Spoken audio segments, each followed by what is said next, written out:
Hello and welcome to Town Meeting TV's coverage of Town Meeting Day 2024. This program is part of a series of forums we are bringing you in advance of Town Meeting Day on Tuesday, March 5th.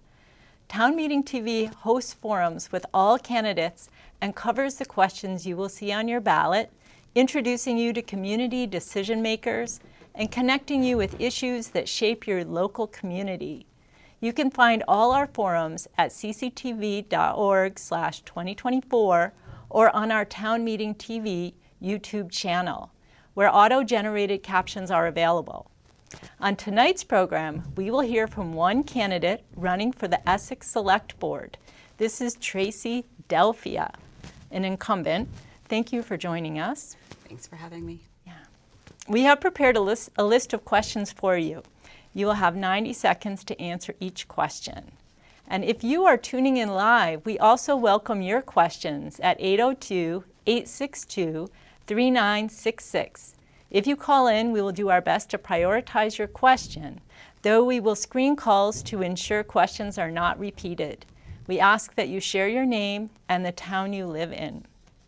Let's get started with your 1-minute opening statement. Tracy, why do you love Essex, and what will be different for the community if you are elected once again? Thanks. Essex is home. The people, the businesses, the staff, everyone is so hardworking and dedicated to our community, to our residents. Our community is so invested in the unique opportunity that we currently have to redefine who we are, what we value, and what is important to us. I don't see so much of a difference if I'm elected, but a continuation of the good work that's happened over the last 3 years. We have made strides toward more communication, not only with our community, but putting in place feedback mechanisms with our communities, our community committees to the select board and vice versa, to really bridge that gap of where do those gaps, where do the overlaps exist, so that we're not duplicating efforts and that we're all pushing in the same direction. Many hands make less work. So if we're all pushing in the same direction and we're all going toward the same goal, we should be able to get there faster. I've also had multiple people mention to me that the tone, the tenor, and the welcoming feeling in the meetings are palpable. They feel more inclusive, more open. This is something that, we're obviously striving to continue, not only on the select board now, but in the future 3 years. Awesome, thank you. So we have some questions about the town budget. The proposed town budget represents a 3.8% increase from last year. What's in this budget? Do you support it? Is there anything you would have preferred to change? Big question. I do support the budget. Early conversations with the select board through our strategic planning sessions, early budget discussions. It was important to the select board that we keep any increase to 5% or below. Last year, we did see over a 22% increase in the property tax per house. However, the actual budget was a 7% reduction from the prior year. So taking that into consideration, the actual budget is proposed to increase 4.58% over fiscal 24.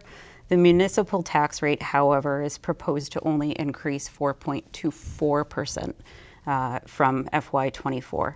The dollar impact to the average $280,000 home is $80.36 per year. Main drivers of the increase this year: health insurance premiums are on the increase across the board, approximately 12 to 14+% depending on the individually selected plan. As with our household budgets, everybody knows inflation. This is seen through personnel costs, the collective bargaining agreements, everything from construction supplies, gasoline, heating costs, road salt. Like I said, even in our household budgets, we see this. We are not immune at the municipality to these types of increases.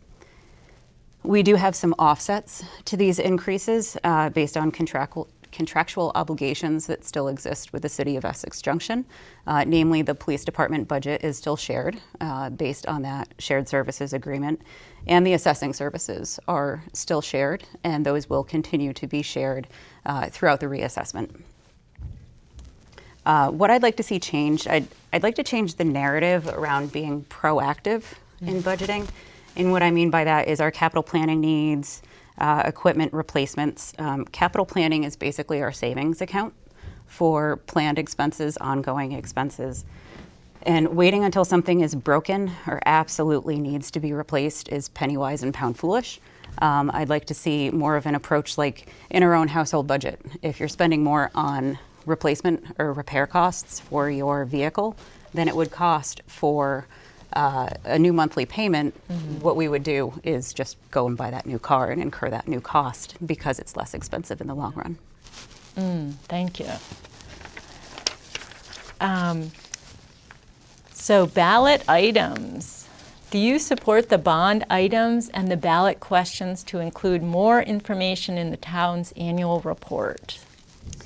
Yeah, in addition to the regular budget questions, the moderator, the select board position, there are 2 additional items on the budget stemming from voter-backed petitions. One is to list in the annual report the tax stabilization agreements, which are agreements that the select board, the town, enter into with businesses to basically ramp up their payment of taxes to the municipality, primarily for economic benefit, so for creation of jobs, so to speak. The other is to fully list out staff positions, salaries within the town report. I should note that these are all currently publicly accessible information. You can call the town offices, you can get them. Personally, I don't see a reason why this information shouldn't be included in the annual report. If it leads toward more transparency, more interest from the public, I don't see a downside to that. Yeah. No, thank you. So the Town Plan 2024, another big topic. On town meeting day, Essex next town plan will be on the ballot. Do you support the proposed town plan? What do you like about it? Is there anything you wish were different about it? I'm sort of a municipal planning nerd, so town plans, I find them very interesting. A town plan is basically a visionary guiding document that sets the goals for the municipality over the coming 8 years. In my experience, we should always be tying back our priority, our work list, our department assignments, our committee work to the vision, the goals, and the strategies listed in that town plan. The town plan also opens new grant opportunities. With it comes a proposal for a town center designation, which would open up grant opportunities for the state, which would also offset future costs. It paints a clear picture for the future, establishes clear and transparent goals, sets public policy, and promotes, helps manage future costs. Our zoning regulations haven't been updated since 2016, so the town plan will lay that foundation for those updated regulations. And the town plan process actually went through a really large amount of public input through the committee structure and engaging residents. I absolutely support the town plan. Awesome. Wonderful. Thank you. So the new town office. The town of Essex used ARPA funds to purchase land for a new town office to be constructed in the coming years. Do you think this was the right use of ARPA funds? What do you hope this space will provide for the Essex community? One-time money should rarely be used for ongoing expenses unless a replacement funding mechanism has already been identified, approved, and readily available.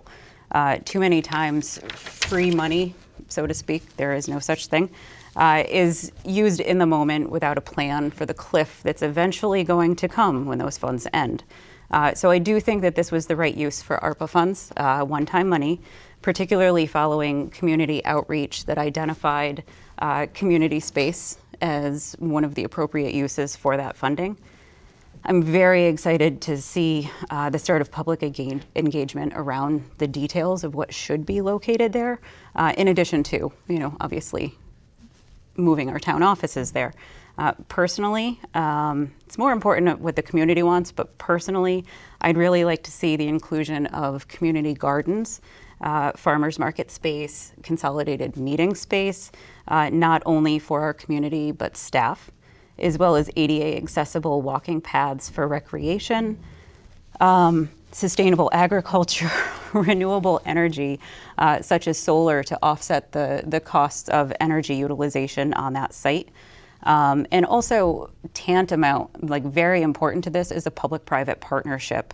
It's important not only to meet the goals for the ETC Next plan, but also as a funding mechanism should the town decide to use it for things like a tax incremental finance district or selling and leasing space to offset the costs. And there's already been interest in those opportunities, so it's really exciting. Wow, great. The Essex Separation. That's my next question. How is the separation of Essex and Essex Junction progressing?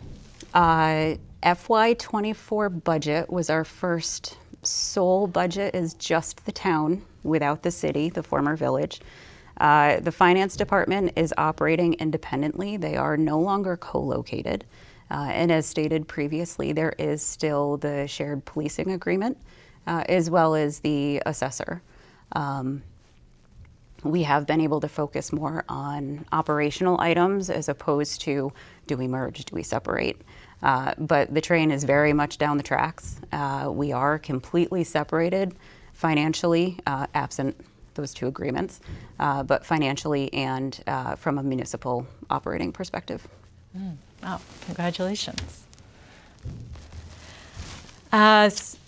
So big topic of late, public safety. So here's a few questions. What is the state of crime and public safety in Essex? What is the select board's role in keeping Essex safe, and how many officers does Essex have? How many are they budgeted for? I always think there's room for improvement when it comes to public safety, simply because bad things will always exist in this world. Recent drug busts, overdose events are concerning to me, and there is an opportunity for public awareness and engagement. Knowledge is power, and I think many in our community are completely unaware of this threat, particularly parents. This is not a them problem. It's something that needs an us conversation to truly move the needle in a positive direction. And I'd also like to see a statewide approach to addressing this important issue. Patrol officers are budgeted at 90% to better align with historical spending, primarily due to staff shortages, so it's in line with what we've seen historically. Dispatch services are now budgeted at 100%, so we're fully staffed after being at 90% for fiscal ~24. Okay, thank you. Property appraisal. Essex is currently conducting a property reappraisal across the town. What do you anticipate will be the impact of this reappraisal, and how might this change the way Essex considers property tax burden? It's largely unknown what the individual impact will be, because you may slightly go up, others may slightly go down. It's my anticipation that property values will increase, but it'll reduce the underlying tax rate. I think of it as a three-legged stool. If you have A, which is your grand list, your property value, times B, which is your tax rate, to fund C, which is your budget amount. I'm oversimplifying, but to fund C, so if you level fund that budget, if your property rates go up, if your assessed value goes up, the tax rate will go down to come up with a number that will fund the budget.